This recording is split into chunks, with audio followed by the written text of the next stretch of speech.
A tus pies yo me inclino. ¿Qué me tienes que decir? Queda el tiempo detenido. Cuando vengo a tus pies yo me inclino.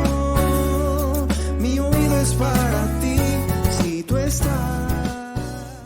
Dios te bendiga en esta maravillosa noche de lunes que queremos seguir trabajando con lo que es nuestros estudios de la vida de José y de la vida de Israel, sobre todo hablando de lo que tiene que ver con Jesús, encontrando a Jesús en el libro de Génesis. Este es el pastor Héctor Santiago, el ministerio Ciñéndose la Toalla, que presenta en este tiempo estudiando las Escrituras a los pies de Jesús.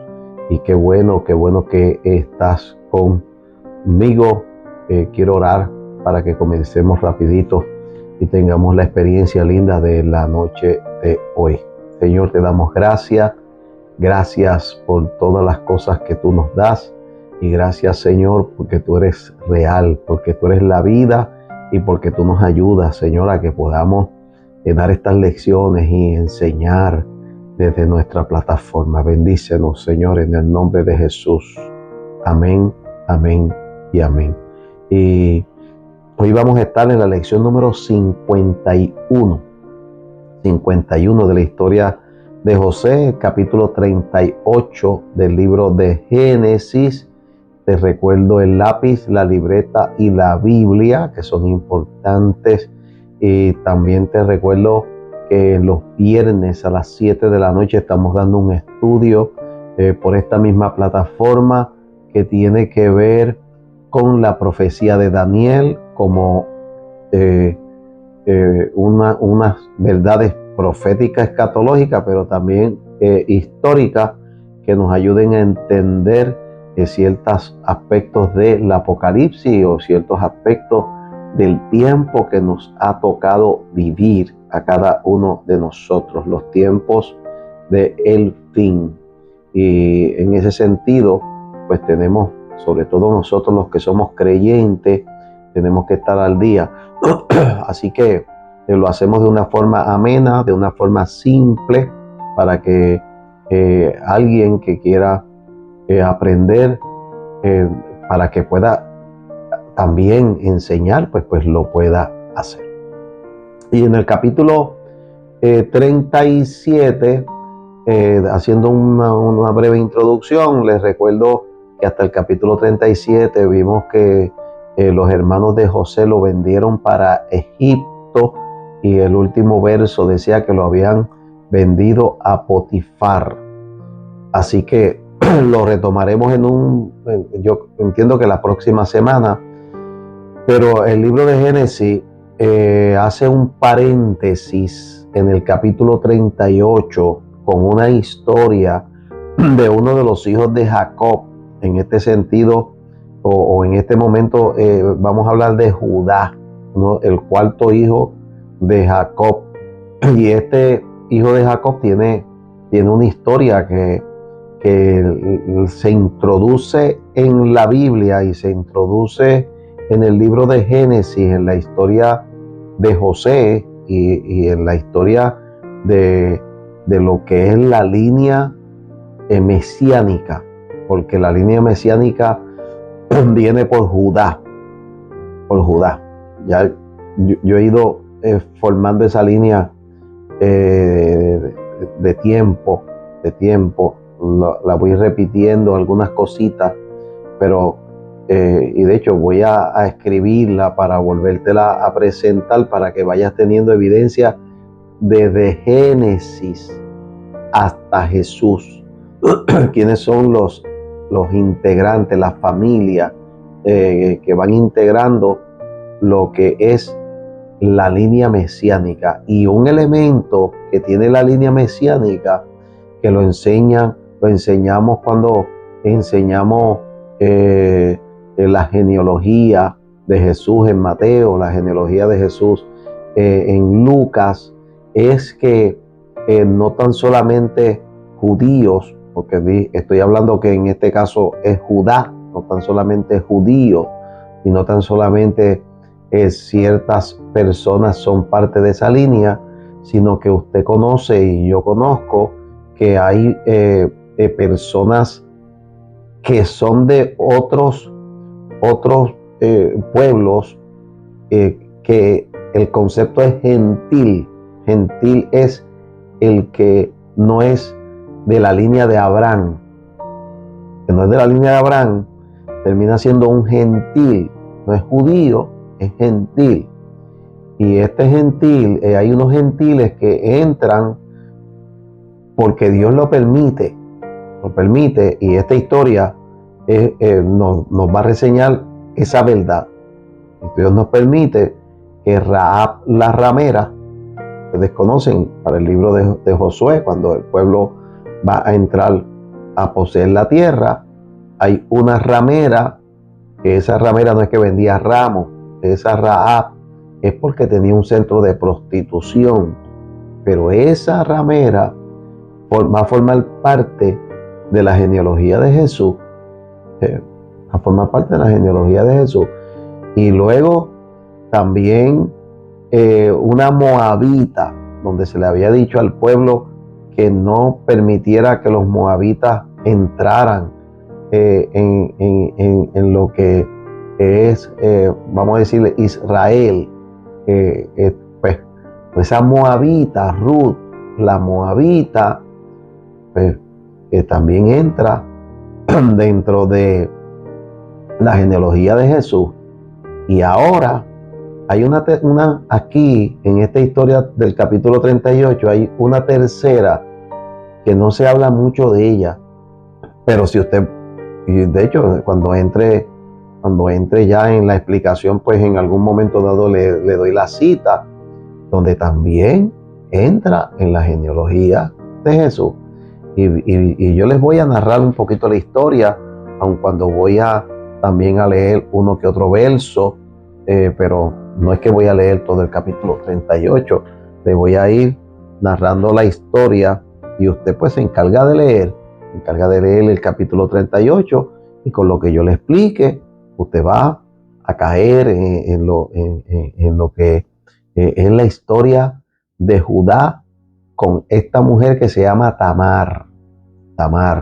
Cuando usted vaya a buscar, pues va a buscar los nombres que yo le voy a reseñar para que lo pueda ver en buscando a Jesús en el libro de Génesis. Entonces, esos primeros 3 capítulos del libro o del capítulo 38 de Génesis, lee y dice que Judá toma una mujer cananea.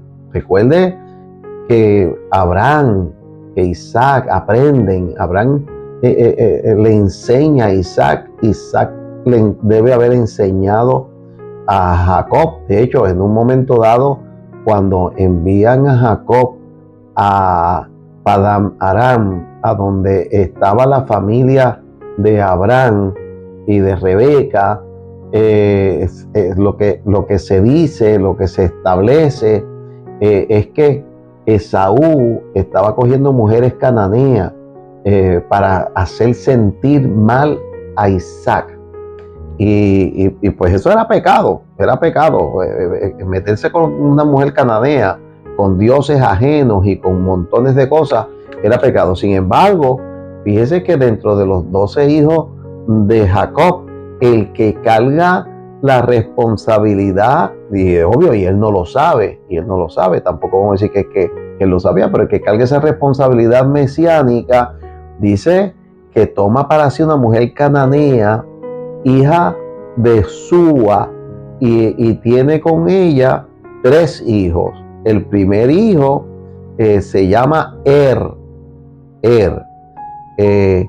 y en Mateo capítulo 1 verso 2, Mateo 1:2, que está hablando de la genealogía, dice: Judá engendró de Tamar a Fares, y a Sara, Fares a Esrom, y Esrom a Aram. Y ese Fares es el tercer hijo de esta mujer. Ahí en los primeros 3 versos, pues ya le dije que toma una mujer cananea, hija de Súa, y tiene un primer hijo. Ese hijo se llama Después tiene un segundo hijo llamado Onán. Y luego tiene un tercer hijo de nombre Sela. 3 hijos. Génesis 38:5 dice, y volvió a concebir y dio a luz un hijo y llamó su nombre Sela.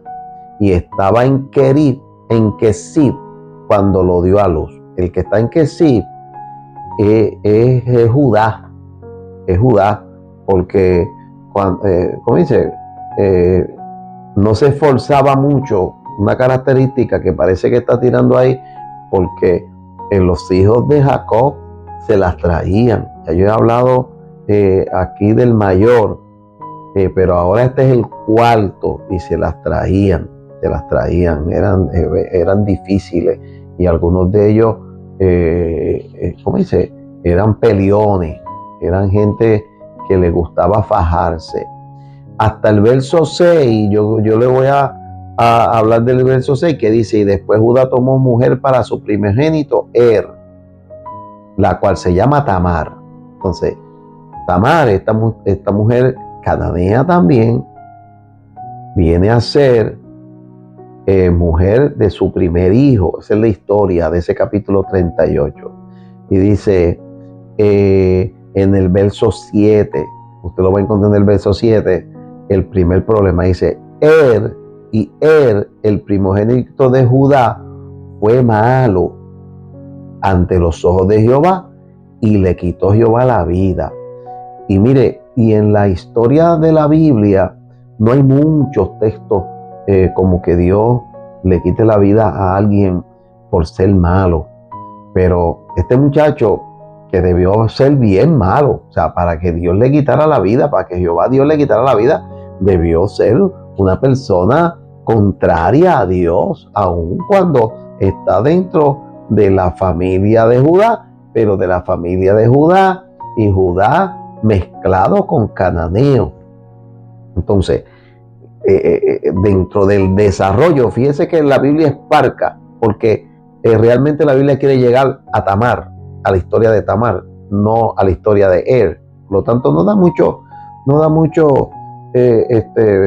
mensaje y mucha cosa de qué malo era malo. Pues no era malo, y Dios no soporta a los malos. No soporta a los malos. A veces creemos que Dios no va a tomar acción, y hay que rogarle a Dios que cuando tome acción tenga misericordia, porque Dios quita vida. Ahí lo dice, le quitó la vida. Y mire esto, el segundo hijo, que está en el verso 8 y verso 9, y dice, entonces Judá dijo a Onán, y ahora aquí entra a algo que se vio mucho en la historia de Ruth, la moabita, cuando regresa a Jerusalén, y Boz se enamora de ella, y entonces, pero Boz no puede redimirla, Boz no puede casarse con ella para redimir a Noemí, no puede hacer eso, porque hay un fulano que es más cercano, es un familiar más cercano, y a quien le toca redimir es al familiar más cercano, al que está en orden de sucesión. Y pues dentro de esta cultura, pues debió ser un hermano, pero también pudo haber sido otro familiar si no había un hermano que redimiese. Entonces, allí es que se da el acuerdo entre Boz, y Boz le llena los ojos a ese fulano y le dice, no, porque a ti te toca redimir, pero si tú redimes para el difunto. Porque una mujer se casaba con un hombre tal, y ese hombre moría, y entonces una forma de redimir o que el apellido se perpetúe en el muerto es que el hermano se casa con la mujer tiene un hijo, pero tiene un hijo a nombre del muerto. Te dirás, eso está malo, como que mi hermano se muere y que yo voy a redimir a nombre de mi hermano que se murió, yo redimo a nombre mío. Pues en Israel no era así en esos tiempos. Entonces, ahora retraemos eso de allá, que estamos hablando de Ruth y de Boaz, y que ya eso lo aprendimos de tiempo, lo traemos para acá, para este capítulo 38, y dice, entonces Judá le dijo a Onán, llégate a la mujer de tu hermano. Fíjate que le está diciendo, ese llégate, es que, ¿verdad? La formación de matrimonio no era con tanta formalidad del gobierno y de cosas que había que hacer y de papeles que había que llenar. El papá le dice, llégate a la mujer de tu hermano, que si el papá se lo dijo, entonces no es adulterio y no hay problema, porque hacerlo de otra manera podía traer problemas. Llégate a la mujer de tu hermano y despósate con ella y levanta descendencia a tu hermano. Y sabiendo Onán que la descendencia no había de ser suya, sucedía que cuando se allegaba a la mujer de su hermano, que todavía sigue diciendo que la mujer de su hermano, pero era la mujer suya, porque ya su hermano se murió y se desposó con ella, pero sigue en ese estribillo de la mujer de su hermano, vertía en tierra por no dar descendencia a su hermano. Y yo no voy a elaborar mucho esto, ¿verdad? Por razones obvias, no voy a elaborar mucho esto, pero yo creo que usted entiende de qué es que se trata la situación que estaba viendo allí con Onán. Entonces, el verso 10 dice, y desagradó en ojos de Jehová lo que hacía, y a él también le quitó la vida. Ay, el Dios es amor, y luego dice en otro, y también es fuego consumidor. Pórtese bien. Aprendamos de que Dios en su momento va a requerir y va a llamar. Hay ocasiones en la Biblia que Dios es muy vertical, como en el Nuevo Testamento con Ananías y Zafira. Y tal vez eso no lo vemos mucho, pero porque no lo veamos mucho, tampoco crea que es que no existe.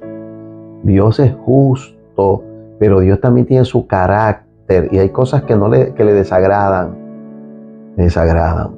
Mira lo que dice aquí, después de la muerte de sus primeros dos hijos, porque eran tres, recuerda que era él, Onán y Sela. Sela era el menor. Judá se compromete con Tamar que le dará a Sela, porque esa era la ley. Pero le dijo, pero mientras Sela es un hombre, porque es un muchacho, quédate en la casa de tu padre, no te juntes con varón, no te cases con nadie y espera por Sela, porque para perpetuar esta familia necesitamos que tú salgas preñada de un hijo de los de él, de los de Judá. Entonces, él, por temor de que también pasara algo con Sela y Dios se lo matara, lo que hizo fue que le fue dando larga y se olvidó. Entonces, la segunda parte de este capítulo 38 precisamente es las acciones que toma Tamar y que pues, van a tener consecuencias difíciles en lo que pues es la vida de Judá y la vida de esta familia, pero consecuencias difíciles de entrada, pero de salida sale una persona, un muchacho que va a hacer o va a cargar la línea mesiánica. De eso es que se trata. Entonces, mire lo que pasa. Ella, entonces la esposa de Judá, la cananea, que hablamos aquella hija de Súa, murió. Y pasó el tiempo donde Judá tenía que, o la lloró, y pasó el tiempo del luto, y pues cuando pasó el tiempo del luto, él quiso pues también levantarse el ánimo. Cosas de ese tiempo, cosas de ese tiempo. Nosotros estamos en otro tiempo bajo el cristianismo, pero cosas de ese tiempo, cosas que hacían esta gente. Y se fue y quiso tener relaciones con una mujer. Y Tamar, por otro lado, se quitó sus hábitos, se quitó ¿cómo dice? El vestido, los vestidos de viuda y de luto, y se vistió como si fuera una prostituta. Y cuando Judá la encontró, pues le hizo un ofrecimiento de que si ella quería estar con él, y entonces pues ella dijo sí, y estuvieron, y el ofrecimiento era un cabrito. Vamos a ¿qué me vas a dar? Pues te doy un cabrito, mire, ¿verdad? El pago, a lo mejor para usted eso no tiene tanto significado hoy, pero para ella parece que un cabrito era buena paga. Dice el verso 7,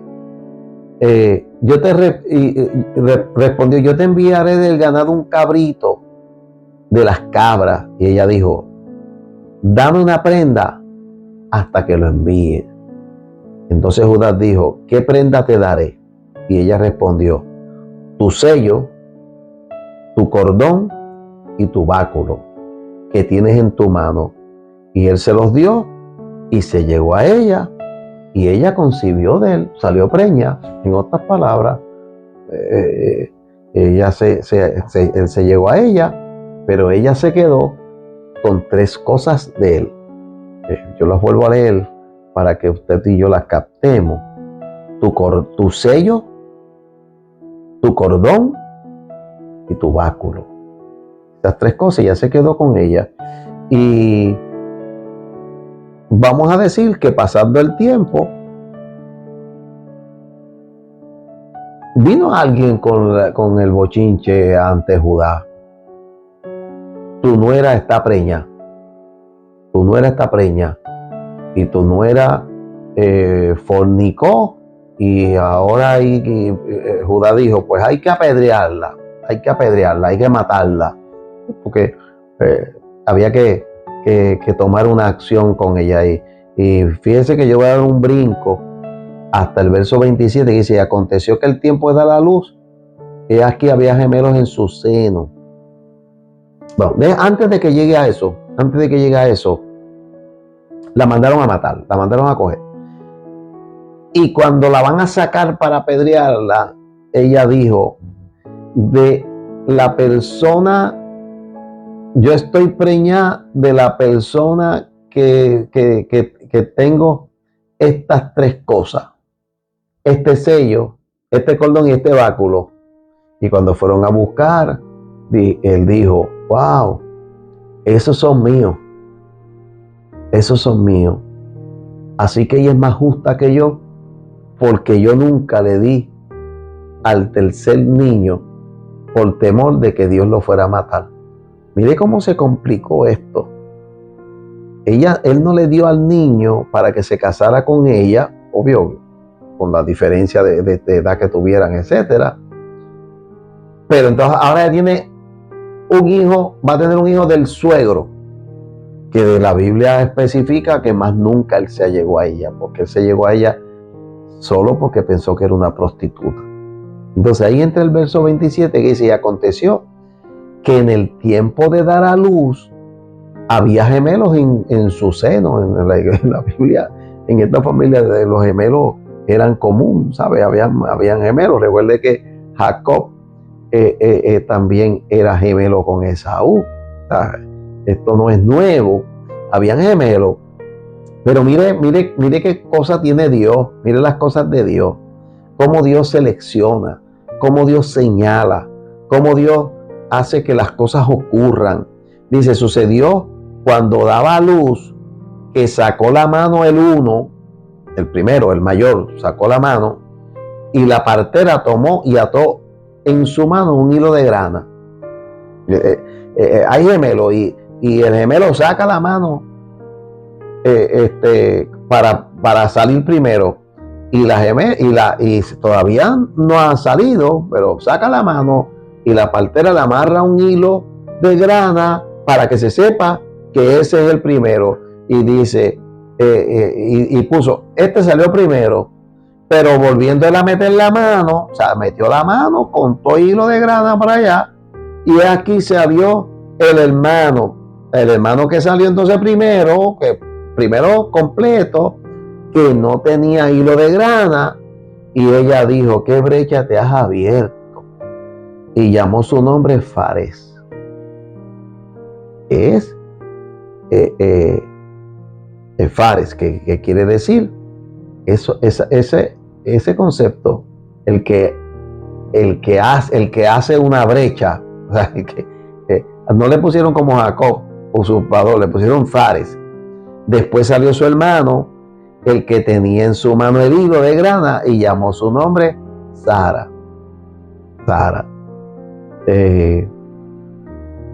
Déjame ver si puedo ubicar esto aquí un poquito.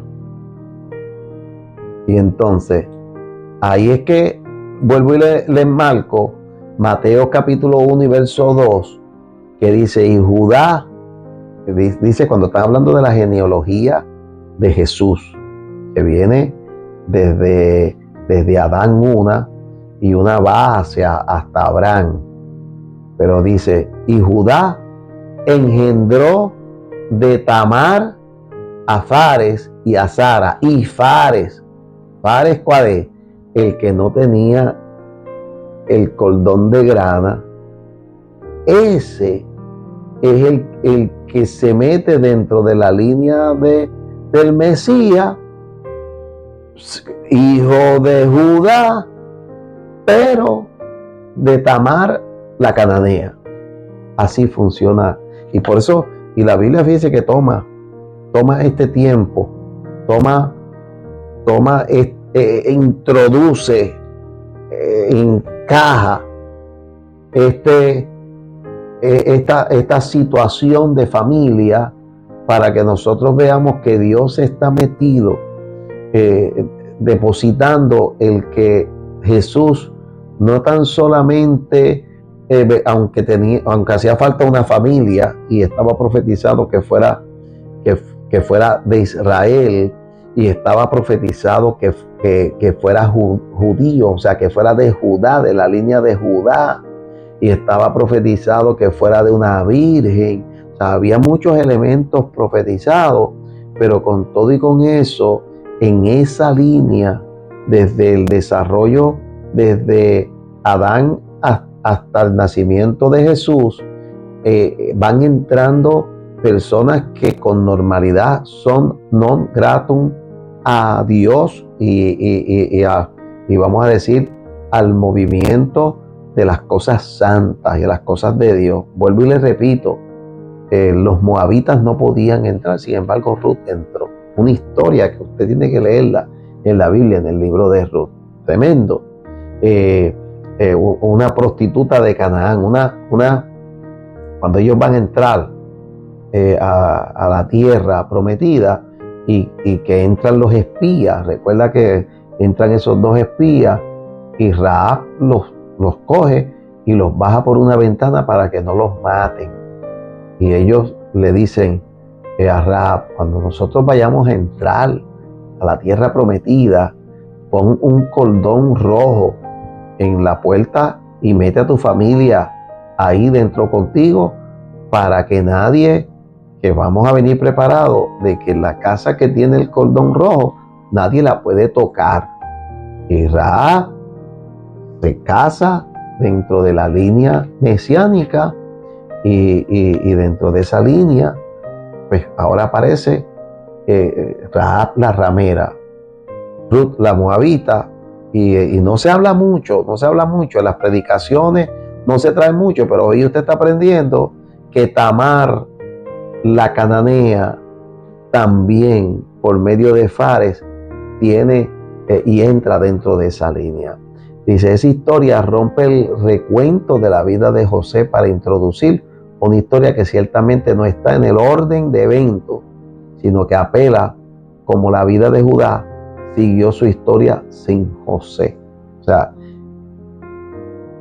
en un momento dado, estos hermanos venden a José, pero siguen su historia, siguen su vida como si José no existiera. Y yo quiero sacar un momento para hablar de que cuando la Biblia en el Nuevo Testamento habla de la iglesia, habla del Espíritu Santo, habla de Jesucristo como la cabeza de la iglesia y habla de nosotros. Usted, y yo creo que lo he dicho en varias ocasiones ya, búsquese el capítulo 13.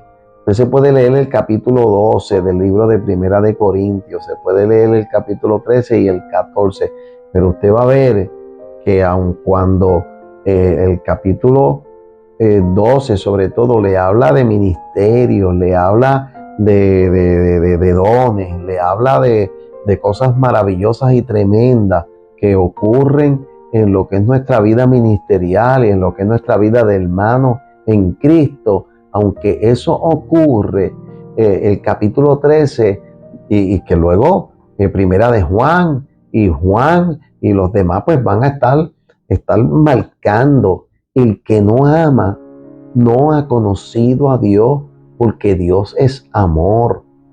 Y la Biblia allí en el capítulo 13 dice que tú puedes tener dones, que tú puedes dar tu vida para que te quemen, que tú puedes darle comida a los pobres y al que sea, pero si no tienes amor, de nada te sirve.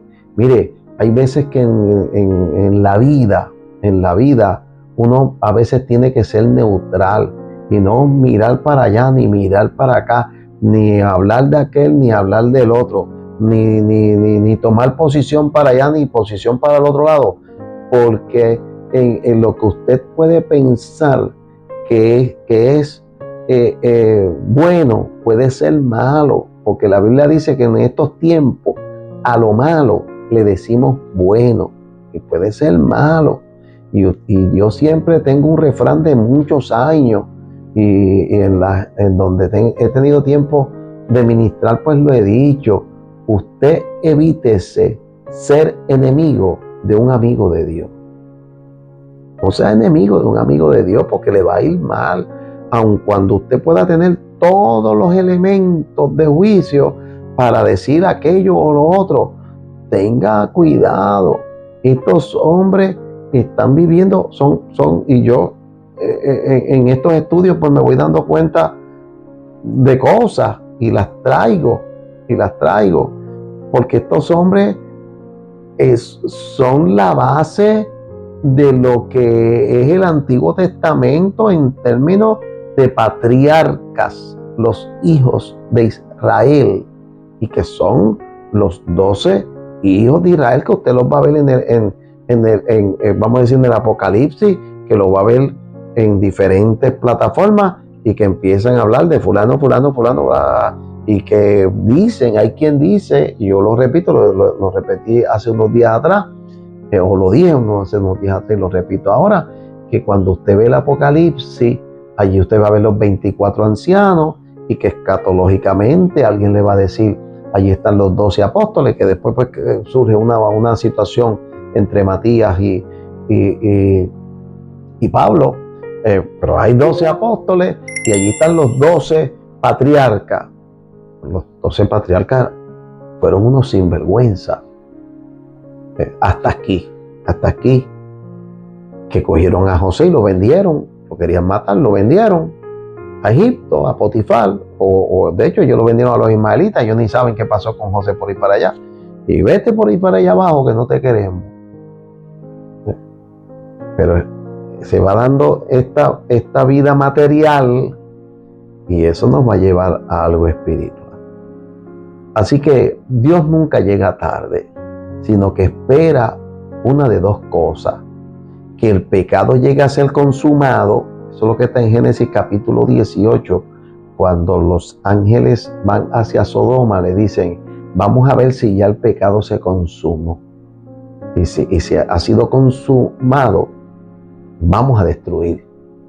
Y Dios a veces espera a que si el pecado se consumó. Y por otro lado, a veces espera que nos apartemos del pecado. Eso está en Ezequiel 18:23. Dios espera que nos apartemos del pecado.